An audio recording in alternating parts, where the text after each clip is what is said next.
Hola, ¿qué tal, maestra Media? ¿Cómo está? Hola, Salim. Estoy muy contenta de compartir este momento, pero muy seria por el tema que hoy vamos a abordar. Es un tema muy serio. Ajá.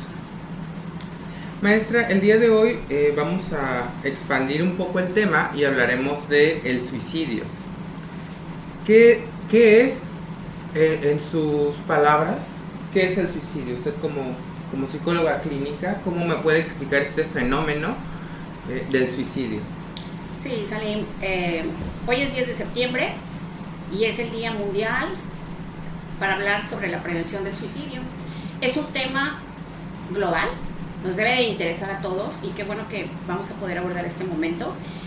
El suicidio como tal es la muerte que el individuo hace sobre su propio cuerpo por percibirse como que el mundo ya no hay nada que le resulte agradable. Ajá. ¿Sí?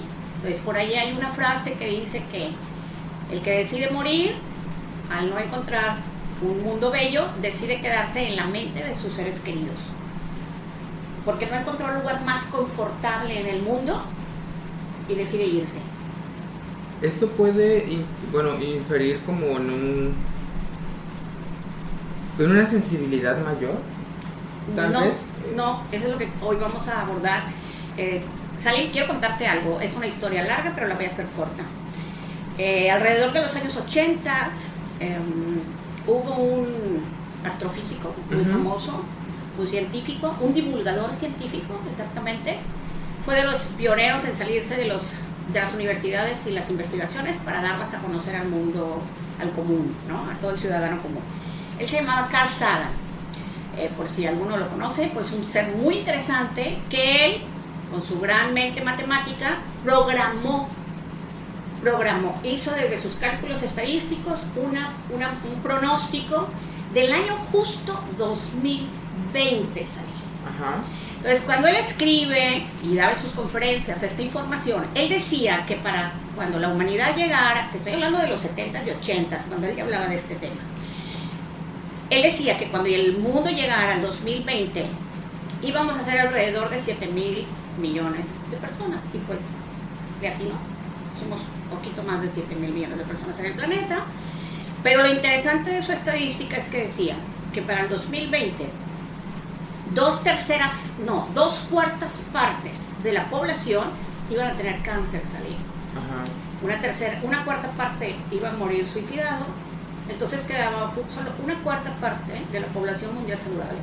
A mí eso me impacta en el momento que leo, porque en ese momento yo tengo 3 hijos y yo me conté, dije, oh wow, en mi casa va a haber 2 con cáncer, un suicida, y yo dije, no, o sea, sí. No, ¿qué puedo hacer yo para conocer el tema y empezar a ayudar sobre cómo lograr entender este fenómeno?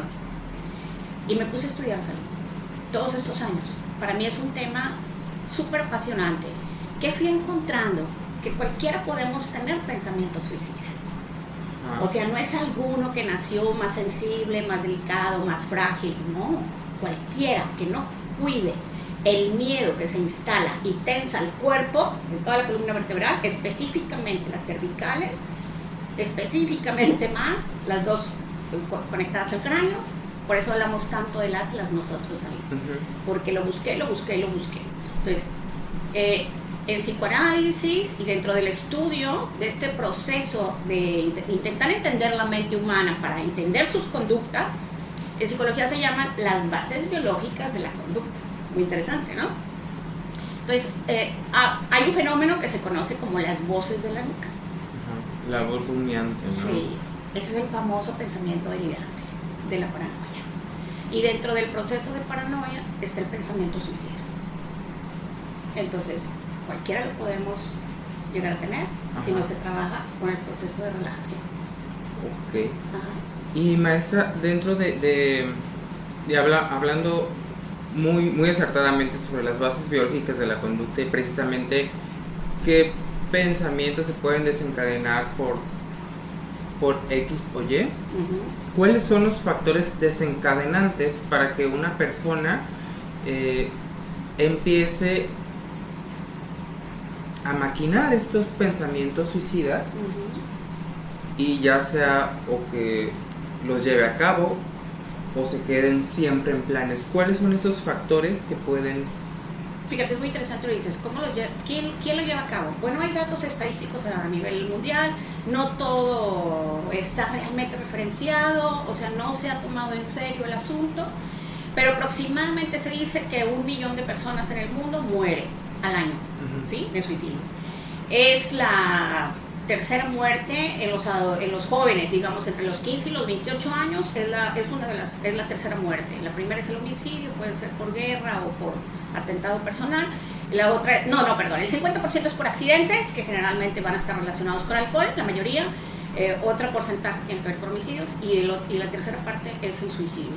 Entonces sí es una alerta que nos debe mover. Se dice que aproximadamente cada segundo hay una persona intentando suicidarse. Los cálculos se dice que entre 10 y 20 personas que lo intentan, una sí lo va a lograr. Entonces el que lo intenta lo puede volver a repetir. ¿Qué desencadena? Bueno, ya encontré que el proceso de unión del pensamiento delirante, de la paranoia, está relacionado con la contractura de mandíbula, cráneo y cervicales, ¿sí? Con el proceso de hombro, cadera, pies, todo. El cuerpo es una unidad. Entonces, encontrando esta información que pocas personas están manejando, lo interesante sería trabajar en el proceso de que la persona sea consciente de su propia tensión corporal y cómo responde. Esto le llamamos estrés, Salim, ¿sí? Pero dentro de este proceso de estrés que se detona, yo trabajaría un poquito más con esta conciencia de lo que es la vida y la muerte. Le llamamos ciclos, pero los ciclos empiezan y terminan. No podemos esperar siempre que todo sea un ciclo cósmico y como lo hemos planeado, ¿no? No, si inclusive la respiración es un ciclo. Y cada vez que yo inhalo y exhalo, ya cerré un ciclo.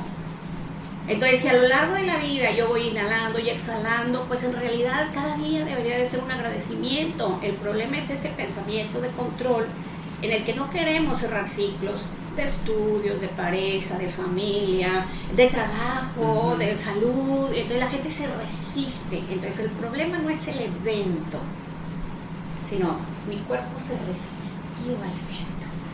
Ok, pongamos el ejemplo de una persona que, no sé, está por perder su casa, entonces pongámoslo como eso, ¿no? Es como una tensión. Luego problemas en mi casa, otra tensión. Y luego más tensiones y más tensiones. Y precisamente van desencadenando a nivel físico, conectados precisamente con el emocional y el mental. Sí, está conectado. Para que una persona de repente explote y empiece a tener esos pensamientos suicidas, ¿no? Sí. Como, digamos, una salida, o como un escape, o como no sé qué hacer. Como la sensación del no disfruto. Okay. El pensamiento suicida he ido encontrando, Salim, que es desde esa pequeña sensación del ya no disfruto, explorar nuevas oportunidades, ¿no? Oye, vamos a salir, vamos a viajar, vamos a subirnos a, no sé, a un barco, salir a carretera, y la gente dice, no gracias, mejor no. Un principio anedónico, ¿no?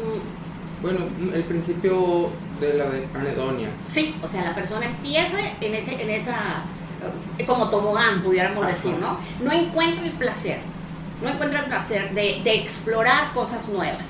Ok, ese sería el primer nivel. El segundo es cuando ya la persona ni siquiera disfruta lo que antes sí disfrutaba. Antes sí se atrevía a ir al cine, antes iba a bucear, antes salía con sus propios amigos. Entonces eso ya no lo hace tampoco. Se autorrestringe, ¿no? Sí, ya no lo disfruta, ya no le encuentra sentido a las cosas. Entonces le pierde el sentido al trabajo, le pierde sentido. Entonces hablábamos que el miedo priva el placer. Porque la prioridad de la vida no el placer. Entonces empieza a dejar de sentir placer. El sexual, claro que se va a desaparecer. Y entonces la pareja que vive con esa persona que ya trae pensamiento suicida no entiende. Entonces asume el qué pasó conmigo, que no me desean. Y bueno, es muy dramático para el que vive con este tipo de personas que empiezan gradualmente. Es gradualmente, ¿sí?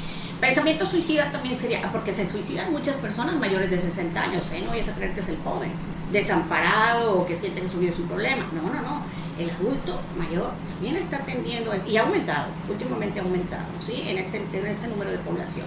Entonces, en el adulto mayor tú puedes encontrar, estoy hablando del 50, 60, que ya empieza a ser abuelo, entonces cuando llega el nieto dice, pues gracias a la vida, yo ya no tengo nada que hacer aquí, yo ya me puedo ir, ya estoy tranquilo. O ya se graduó mi hijo, yo ya cumplí, yo me retiro. Ese es un pensamiento suicida.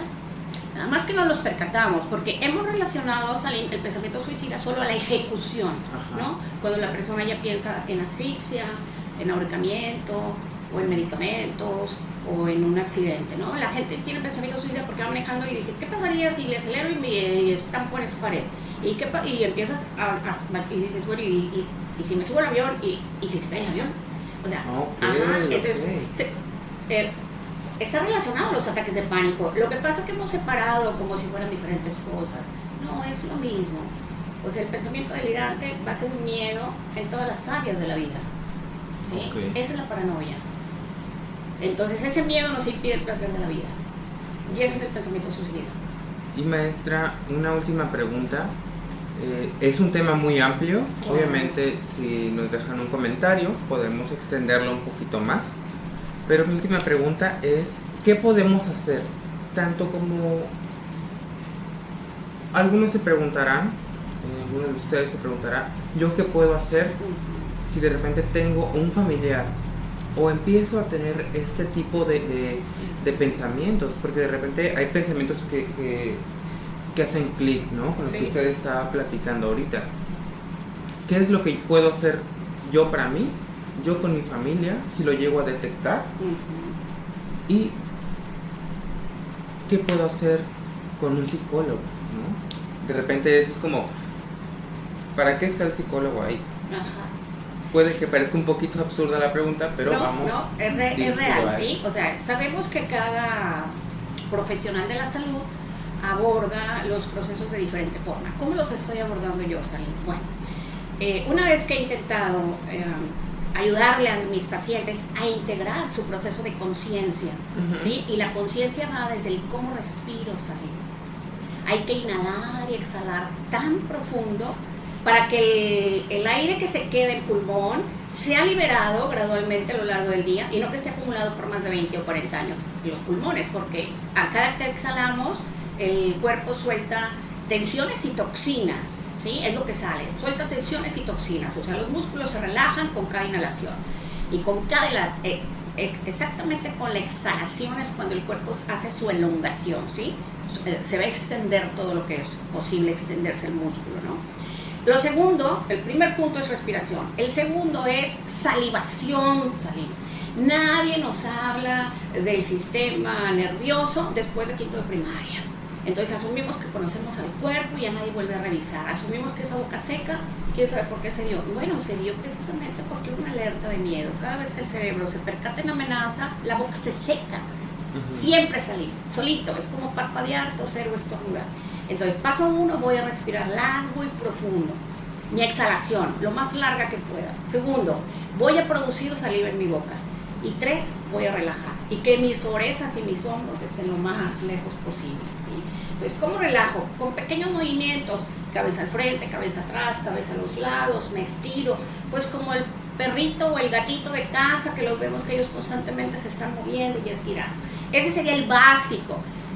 Digamos, alguien que quiere recuperar y salir de su anedonia, si ya se percibe con falta de entusiasmo o de disfrute en lo cotidiano, hay que mover el cuerpo bailando.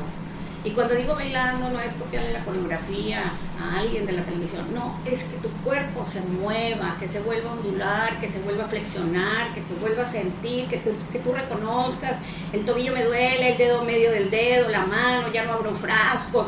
O sea, toda esa contractura o una hipertensión muscular que se va haciendo a lo largo de la vida, precisamente solo por no relajar. Entonces, ¿que podemos hacer algo? Podemos hacer mucho, Salim, y que cada quien se haga responsable de esto, ¿sí? Entonces, cuando habla la gente, es que tu problema es que son tus apegos, es tu ego. No, hombre, es tu paranoia. Y hay que decirlo, o sea, vivimos en una sociedad paranoica, ¿sí? México le tiene miedo al miedo, entonces nadie acepta que tiene miedo. Entonces tendremos que empezar un poquito por ahí de aceptar e integrar todo el proceso emocional, ¿sí? Como un gran regalo de la vida y vivirlas intensamente y luego soltarlas, ¿cómo? Con la respiración. O sea, si lo hacemos conscientemente, desde la respiración estamos modificando nuestro proceso emocional y mental. La paranoia está relacionada con el miedo, con esa falta de oxigenación a nivel cerebral, ¿sí? La prioridad del miedo es una atención constante a un solo objeto que se ve amenazante y va a ignorar todo lo demás, el paisaje, ¿una situación las también puede sonrisas. ser? Sí, claro, o sea, se vuelve la amenaza y no se puede quitar la mente de ahí, ¿sí? La persona se siente amenazada. La paranoia incluye muchas cosas, no solo el pensamiento suicida. La paranoia tiene el pensamiento catastrófico, la suspicacia que tiene que ver con el amor, no me aman, no me agradecen, no me reconocen, no me valoran. El pensamiento de la celotipia, es a dónde se fue mi pareja, a dónde se va mi hijo, mi mamá quiere más a mi hermano. ¿El obsesivo? Sí, todos los pensamientos son obsesivos. El de la enfermedad, ¿cómo se dice? El hipocondriaco, ¿no? Yo tengo todo, nadie me va a diagnosticar, me voy a morir. Y el pensamiento suicida. Es un abanico la paranoia, salir. Entonces, para mí sí es muy importante que este día toquemos e iniciemos, seguiremos ampliando el tema, porque sí somos, no solo México, el mundo está paranoico. Entonces hay un proceso de obsesión en cuanto a los ciclos y los cumplimientos, entonces se ejerce presión, ¿sí? Sobre las personas. Entonces, que seamos conscientes de que se puede trabajar, sí, y ni siquiera son grandes programas, ¿sí? Empieza tú solo, vuelve a respirar, saliva en la boca y mueve tu cuerpo, y la alegría llega sola. Sí, porque o estoy en el miedo o estoy en mi alegría. También recalcar que el buscar ayuda creo que es uno de los primeros reconocimientos de, ok, algo malo está pasando dentro de mí, sí. Algo malo no está funcionando con mis emociones, algo malo es que si usar esa palabra, ¿no? Vamos a sacar esto de bueno y malo. Todo también se usa pensamiento, también se usa positivo o negativo. Cuando se dice, es que las emociones son positivas y negativas. No. Es que el cuerpo es un todo. Y entonces todo lo necesito. O sea, el cuerpo se maneja con tal eficacia que si no ocupara algo, no lo hubiera producido. Exacto. Entonces necesitamos las dos manos, somos ambidiestros. Necesitamos todas las emociones. ¿Sí? La tristeza, el enojo, la alegría, el miedo, el asco, la sorpresa. Son 6. Disfrútalas, gózalas, vívelas, báilalas, cántalas, abrázalas, bésalas. Vive con ellas. Pero sí regúlalas. Tú las mueves con tu ciclo de respiración, con tu ciclo de salivación y con la flexibilidad del cuerpo. Para mí es un tema apasionante, ya no me asusta, no me preocupa, encontré respuestas en él, ¿sí? Y esto es lo que estamos haciendo, compartiéndolas, ¿sí? Y el que nos necesite, aquí estamos, en el canal, en las redes, búsquenos, nos vamos a ayudar, claro. En el futuro me tendrán a mí. Y en cuanto nos dejen, nos vamos a bailar al malecón, todos los que nos quieran acompañar, ¿sí? Y vamos a ir abordando estos temas y explicarles por qué los estamos convocando desde la primera vez que salimos en esta pequeña camarita, ofreciendo primeros auxilios psicológicos para todos y cada uno de ustedes.